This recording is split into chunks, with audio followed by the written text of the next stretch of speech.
Okay, we are back again for another episode of Perspective on Athletics. And today we have with us Jim McHugh. And Jim is an interesting person in that he has come to the world of small college athletics in a rather unorthodox path. And we're going to learn a little bit more about that. But first, Jim, really appreciate you taking time and joining us. Hey, thanks, Mark. It's great to be here and to talk with you. Yeah, well, it's going to be a fun conversation, and we've gotten to know each other a little bit over the last year and met in person and had some great conversations about athletics. But you have a little bit of a unique background, a little bit different than most people working in college athletics administration today. So before we get into our conversation, why don't you help us out, provide a little bit of background about yourself and your career track and how you ended up where you are today? Well, sure. Unlike a lot of folks, I didn't grow up in the college athletics world. I grew up in the Navy. I was just recently retired after 26 years in the Navy. I was retired as a Navy captain. I'm a naval aviator, and did that for 26 years. Commanded the squadrons, commanded a base, and really enjoyed that. Started from college, where I was in a Navy ROTC scholarship. If you want to go back even farther, my father was in the Navy, so really, I guess I joined the family business, if you want to think of it that way. But so decided to go into aviation and did that for 26 years. Moving around throughout the world, several different, many deployments, and ended up finally retiring here in Ventura County, where my last job was the commanding officer of Naval Base Ventura County. So, and for family reasons, retired to keep my daughter in the same high school and so forth like that. But it was a great career. I'd love to continue doing it, but you can't stay in that club your whole life. Yeah. So you got to move on and do something else. Well, that's terrific. Like I say, it's been not a typical path for most career athletic administrators, but to have 26 years in the military service. But you also had another passion, I think, at some point. You did attend Penn State, and you did have some aspirations to play football there, right? Yeah, I went to Penn State. Well, again, step back. How did I apply to colleges? Well, they had to have a top 20 football team. That's one of my requirements. So I ended up going to Penn State at University Park for 4 years, and I walked on to the football program my freshman year, and had to give it up because I had an organic chemistry class that met right in the middle of practice. And we've got advisors and everything that can move things around for you, but there wasn't another section. So I had to either, if I skipped that section and decided to take it the next semester, well, that really would have put me a whole year behind on my program. And I was on a Navy 4-year scholarship, wasn't going to be a pro football player. So I had to make the decision. So I had to unfortunately give up the football. But it was a great experience while I was there. Played shortly with Joe Paterno. And I was there during the time frame of Shane Conlon and Zordich, Mike Zordich, and that group. So just after their first national championship year. Wow, well, a good time. And I appreciate you sharing that. And I knew you had some athletics, in your background, and that's maybe part of what drew you to your current position. But you have an interesting background, as I've said a couple times, the military background, career military person. And now you've ended up at Cal Lutheran University in Southern California, Thousand Oaks, and you are working directly with athletics, I think, out of the office of the president, but you have a very unique position that I don't know exists anywhere else on any other campus in the country, and I was fascinated by this. But can you talk a little bit about how this came about? Sure. Well, the title is Special Assistant to the President for Athletic Affairs. So I am not part of the athletic department, as you said. I'm part of the president's office. So I'm still providing the presidential oversight, if you will, of athletics. And it came about really from President Kimball's ideas, his thoughts about it. He's a big sports fan, baseball, a big Red Sox fan, and really is very supportive of athletics. But as you know, athletics can take a lot of time for the president. Well, I'd known the president for many years as being commanding officer of the base throughout my community engagement and everything, and actually I had talked with him when I was thinking about retiring, just looking for advice and everything. And he had these ideas of possibly this kind of thing. He's still kind of working it out. So, but it is really a position of the general oversight, organizational leadership, if you will, of the athletic department from the presidential view. So I still have an athletic director, and he reports to me. But I'm more of the if you want to put a military standpoint, I'm more the strategic view, while the AD is more the tactical view, the day-to-day operations of things going on. I'm looking more at from the budgeting standpoint to marketing to futures to fundraising to working with relationships within the university as well as externally in the community. Right. It's fascinating to me again, and I think I see a lot of value in this type of role. And certainly from the president's perspective, like you already said, athletics takes a lot of time. And I've always felt that athletics shouldn't report directly to the president because the president has so many things going on that he or she probably doesn't have enough time to give athletics. So this is a unique type of situation. And I can see where President Kimball has really thought this through and thought this is going to be beneficial for him. On the flip side, how has this been received by the folks in the athletic department? It has surprisingly been received very well. You know, I didn't really come into it with any kind of trepidation anymore. I was confident in my skills, leadership skills, and abilities to handle it. And what it is providing them, it's easier access, easier executive decision-making access. My office is actually in the athletics building. So I see them every day. I'm talking to the AD every day. So we're talking about strategies, talking about things to do, which if it was dealing with the president, it's maybe once a week call and you know, that may take longer to get things done.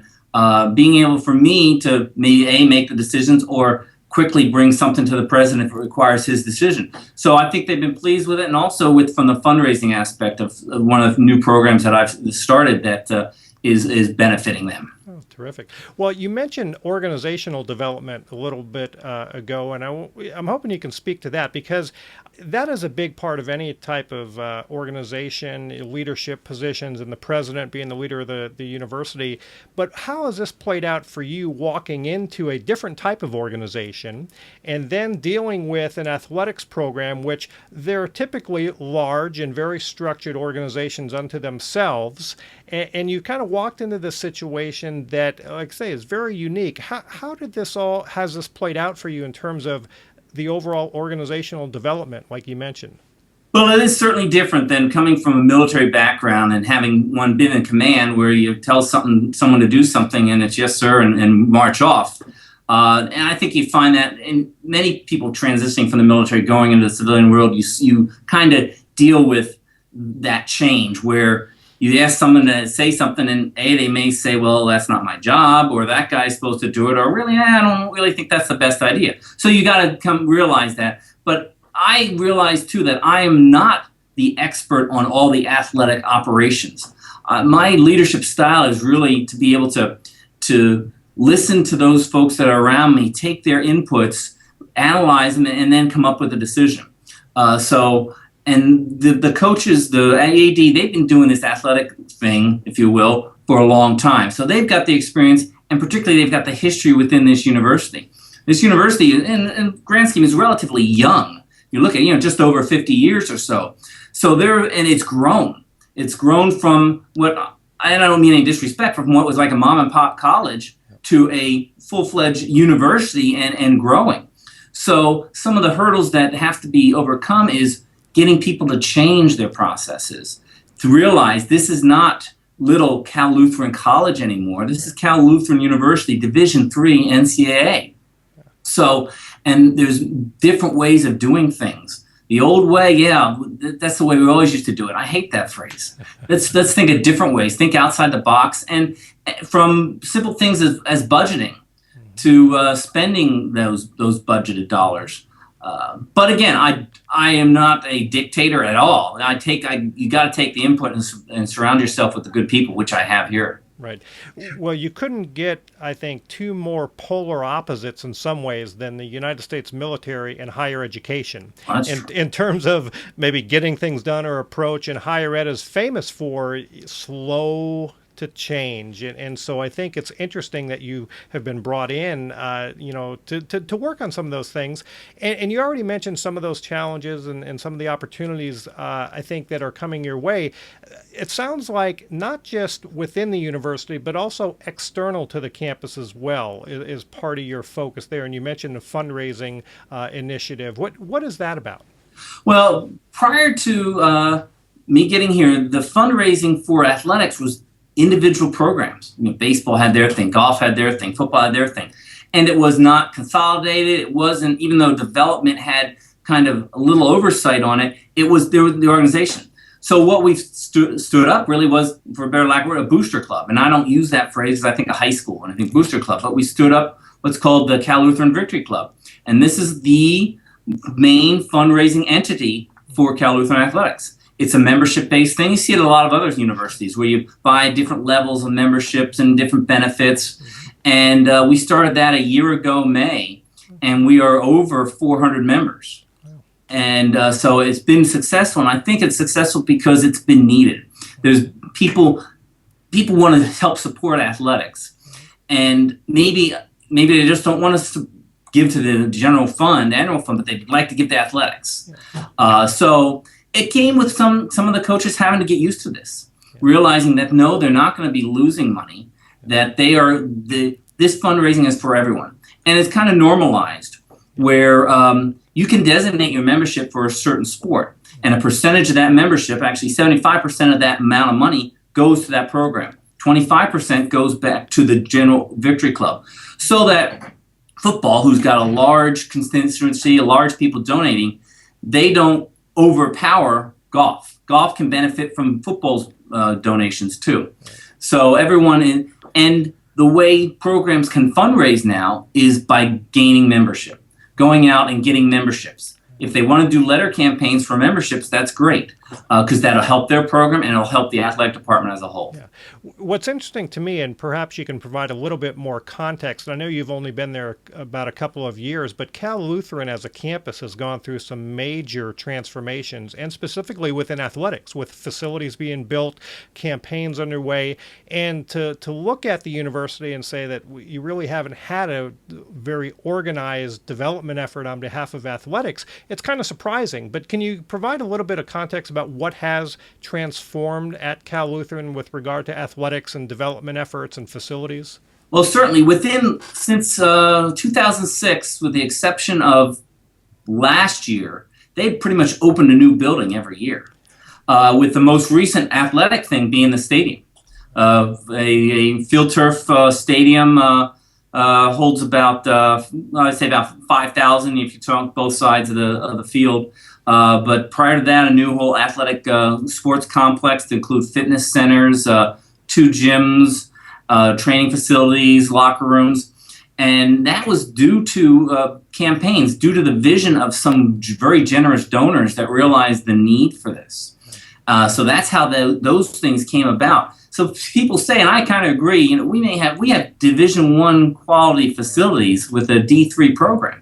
So I'm jumping on board with that and trying to get that. And when people come into these facilities, for them to realize where they are.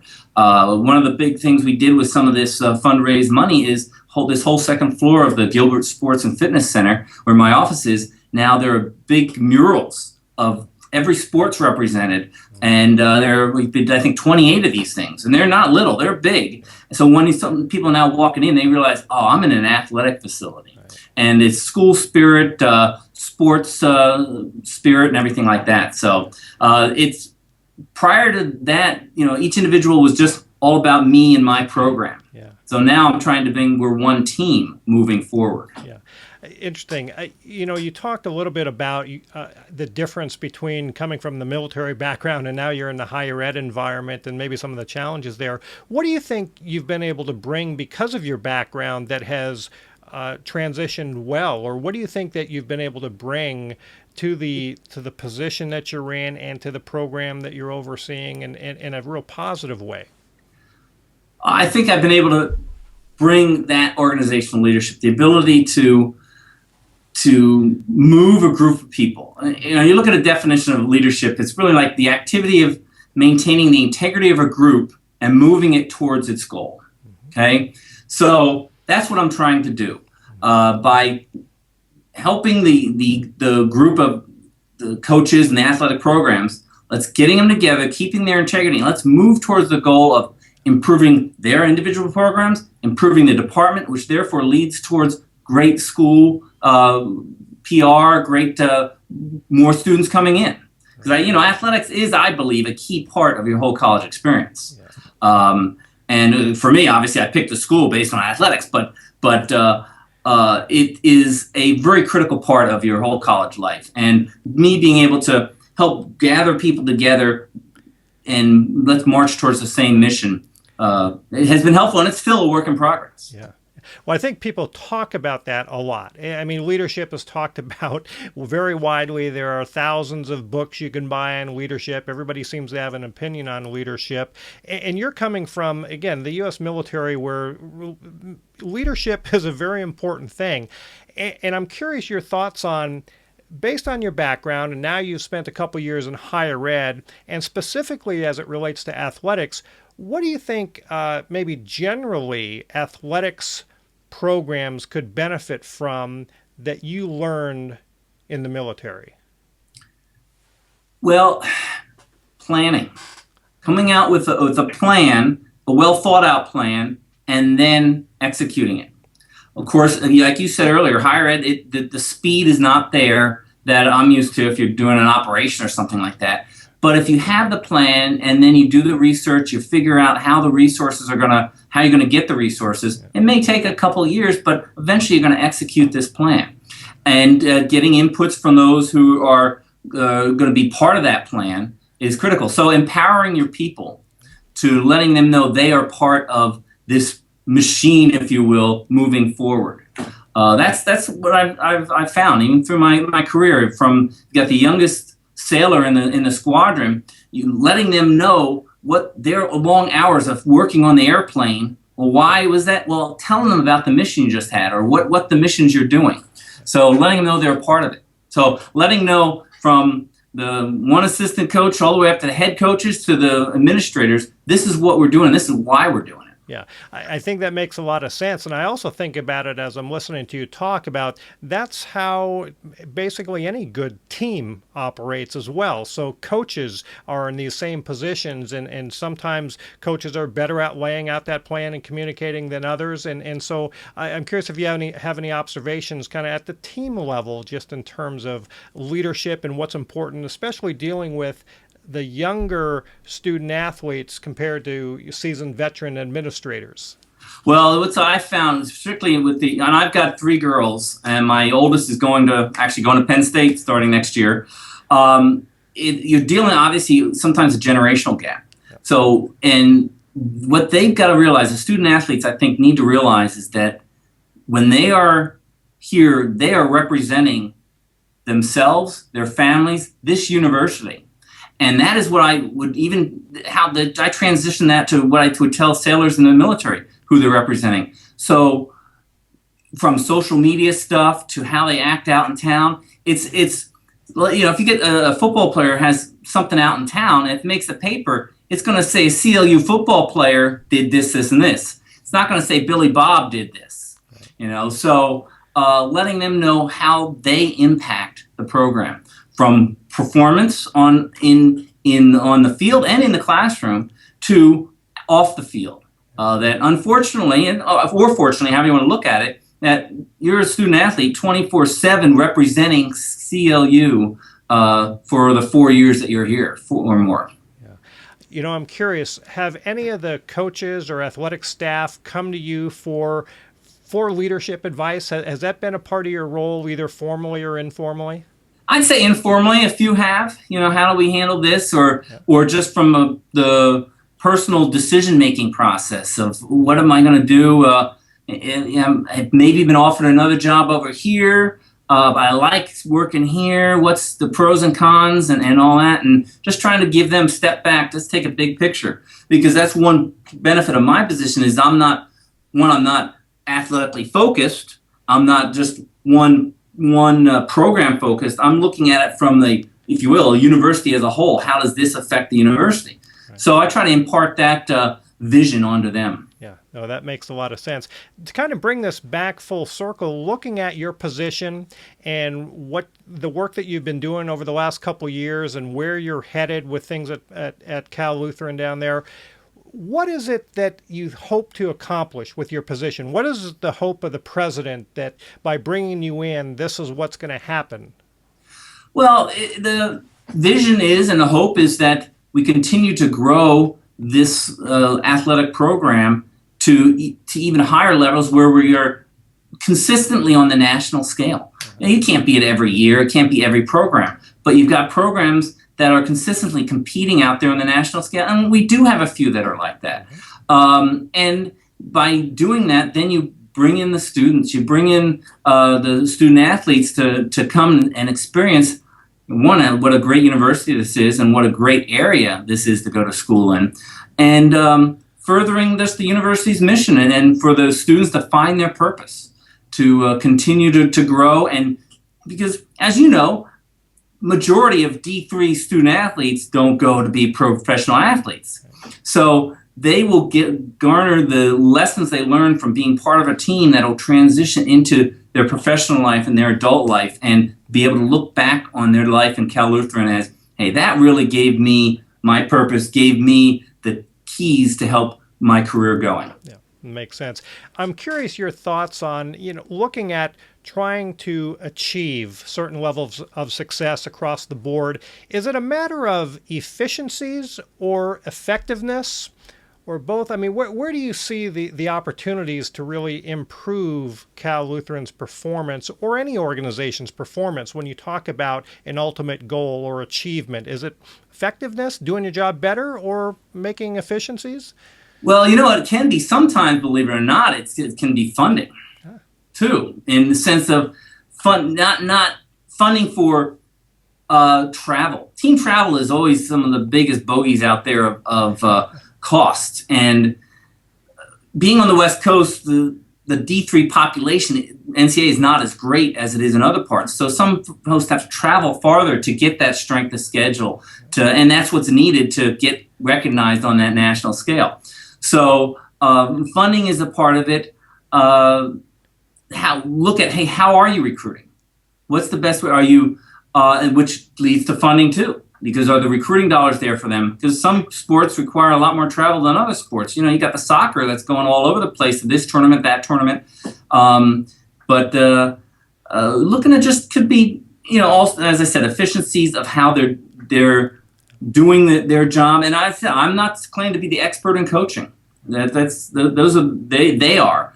But what's the best way to utilize the resources the school provides you, and probably the resources maybe we get from the Victory Club funder to help improve your program. The program only can be as good as the student athletes you have, and if you've got a plan, does the coach have a 2, 3, 4-year plan of where they expect to be? Goes back to the thing I'm talking about, planning. Exactly. And I think funding is a critical issue facing every single program. But Jim, are you suggesting that you just throw money at a problem? Oh, no, you don't throw money at a problem. That can cause more problems. But you provide funding to a problem that has a plan. What is the plan? What is your 4-year plan? Is it, I want to travel here, here, and here because of strength of schedule and every other year? Or my plan, I need these funds because my recruiting requires to go here and here. There's the demographic. Each sport has a different kind of demographic with its student athletes, which is the demographic can be a financial thing from the student athlete standpoint too. Obviously, D3 doesn't provide scholarships. So, what kind of financial aid is the general population receiving, which can't be any different, or the student athlete can't be any different than the general population. Then that's a challenge too for some of these coaches. Yeah, and it's more and more competitive for students generally. All small colleges are really fighting that battle. The demographics are shifting across the country, so it's going to be an interesting next decade or so for many small colleges, and athletics is going to play a very key role, I believe. So yes, it is. Jim, one of the things I always ask guests about is their thoughts about leadership. And you've already touched upon many of these things through the course of your comments already, but I'm wondering if you could share with us your thoughts, just generally, what makes good leaders? What is good leadership? And how does that play out, maybe specifically in the world of athletics? What do you see there? Well, some of the throughout my Navy career, I grew my leadership style by seeing good leaders, taking some of the pieces that they had, applying and putting them in my toolkit, and seeing stuff I didn't like, throwing them out. But then I looked at also Ronald Reagan. I thought he was a great leader, and he has some 10 lessons of leadership, which I've looked at, and you take on board simple things from, lead, don't micromanage, to it's, making it's, you got to have people respect you before they're going to be able to allow you to lead them, to having a little humor. Humor is important. And one of the critical things is also being able to lead a balanced life. You have your job for a finite time of your life. You've got your family for your whole life. So you got to establish that balance. In the military, that was tough, being able to, with deployments and everything, but it can be done. So I utilized those kind of experiences that from his 10 lessons to things I've experienced from growing up in the Navy to understanding, what leadership is and what it isn't. It's not management. Leadership is not management. Management, manages people. Leadership leads people to a goal. Interesting. I appreciate your thoughts on that. And, as we look at the world of college athletics today, it is volatile in some ways. There's a lot of change coming. Most of it's directed at the Division I level, where that's what dominates the headlines, with a lot of negative press and things out there. As you think about athletics, because it all ultimately affects Division III and NAI in all schools, but we see it happen at the Division I level. But as you look at college athletics today and everything that is happening and being discussed and the issues that the industry is facing, are there lessons from the military that you think could be applied that could fix college athletics for the better? Well, that is assuming that something's wrong with college athletics as a whole. Is there are parts of athletics, and some of it, I think the true essence of college athletics is in the D3 world, because the students are playing because they enjoy it, because they love the sport. They aren't, quote unquote, getting paid to play. And the students, D1s, aren't getting paid to play, if you will. You may think of it because they're maybe getting a scholarship. Of course, not all of them are. I was a walk-on on D1. But, that is a very tough question to think. It's not an easy one. That's one where you'd sit down with a group of people and say, okay, one, let's identify the problem. You can't fix something until you know the problem. And there are a broad brush of issues, whether it is the from the outside influences onto a program, to how alumni try to get involved in program. And I'm talking more at the D1 level world. To and sometimes maybe the NCAA needs to be fixed too at times, because they could be a source of some of the problems. So there's a long answer to your short question, though, is you got to identify the problem and then you come up with the plan. So that's just the basis from the military planning of an operation. What's your objective? What's the steps to get there, and what resources do you have to meet that objective? Oh, I appreciate you sharing your thoughts, and I think that there's so much going on out there that it's always great to hear different perspectives, and yours is one that I think is valuable in any number of ways. Jim, we've come to the end of our time here, and I do want to thank you again and appreciate you taking time, and I hope that at some point you'll come back and share some more thoughts with us. Sure will. It's been great, Mark. I really appreciate it. I like what you do. I appreciate you saying that, and like I say, I look forward to chatting with you more offline as well, just to follow Cal Lutheran and your development and your position down there. We're going to wrap up. This has been Perspective on Athletics. It's Jim McHugh from Cal Lutheran University.